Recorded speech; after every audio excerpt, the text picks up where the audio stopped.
On May 22, 2004, 53-year-old Oakey Al Kite was brutally murdered in his own home in Aurora, Colorado.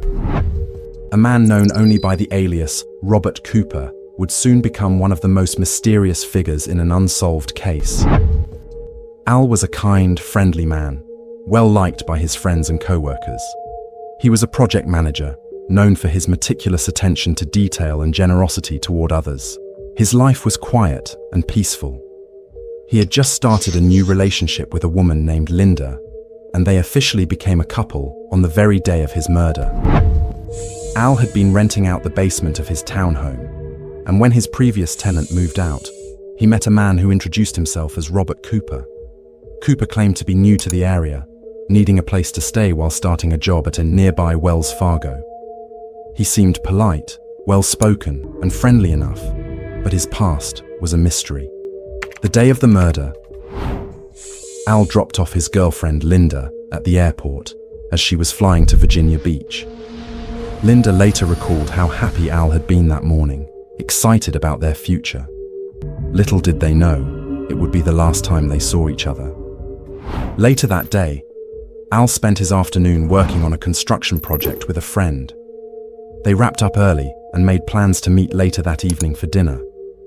But before Al could leave for their plans, he mentioned something seemingly unremarkable. He had to meet his new roommate first, but Al never showed up for dinner. When he failed to answer his phone that night, his friend didn't think much of it. It wasn't until Monday morning, when Al didn't show up for work, that people grew concerned. Al's co-workers tried to reach him, but their calls were answered by a homeless man named Joe. Joe had found Al's phone abandoned on top of a payphone in Denver, miles away from Al's home. This was the first major sign that something was terribly wrong. This prompted a welfare check at Al's home. When officers arrived, they found the house locked and seemingly undisturbed. But what they discovered inside was horrifying.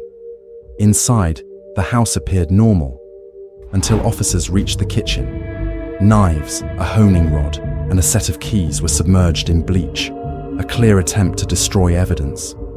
The atmosphere grew darker as they moved toward the basement. In the basement bedroom, they found Al's body. He had been tied up, tortured, and brutally murdered. His hands and feet were hog-tied in a manner that suggested the killer had a great deal of experience with such restraints. Al's torment had lasted for hours, leaving him helpless. The killer had used Al's own kitchen knife to stab him repeatedly, 11 times in total. Wounds were found above his eye, in his shoulder, and even in his ear. But the final blow, the one that ended his suffering, was a deep cut across his throat. The man responsible for this horrific crime, Robert Cooper, was nowhere to be found. Police recovered a rental agreement dated May 18th, but it quickly became clear that everything Cooper had provided was fake. His references didn't exist.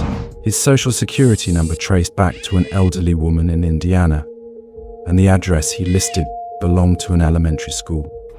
Witnesses recalled seeing a man who fit Cooper's description walking toward Al's home on the day of the murder. Some said he appeared to be in his 50s, walking with a cane, but others reported seeing a younger man, possibly in his 30s. The inconsistencies left detectives puzzled, leading them to believe Cooper might have altered his appearance multiple times. These are some photos of his house, taken by police.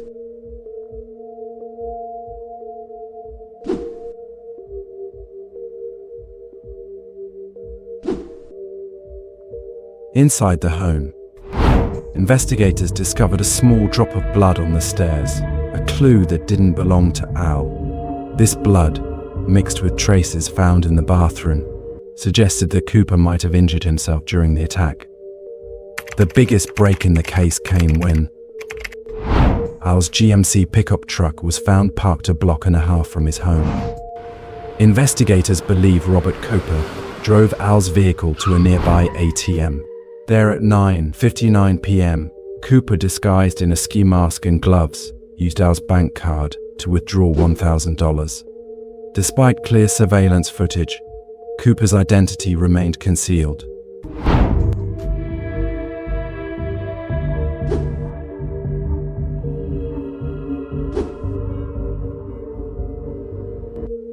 Despite extensive efforts, investigators struggled to find any definitive leads. They ran the blood found at the scene through national databases, but Cooper's DNA did not match anyone on file. Phone records traced Cooper's calls to various rental listings around Colorado, many connected to the University of Colorado Hospital, but no concrete connections were found. Years later, advancements in DNA genealogy provided a glimmer of hope.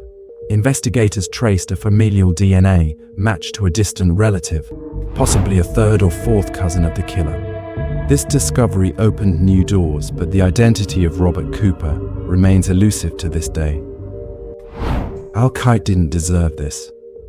A kind-hearted man who lived an honest life, only to be met with a tragic, brutal end. His killer, Robert Cooper, is still out there, perhaps hiding in plain sight. The search for justice continues. If you have any information that could help solve this case, please reach out to the Aurora Police Department. Thanks for watching.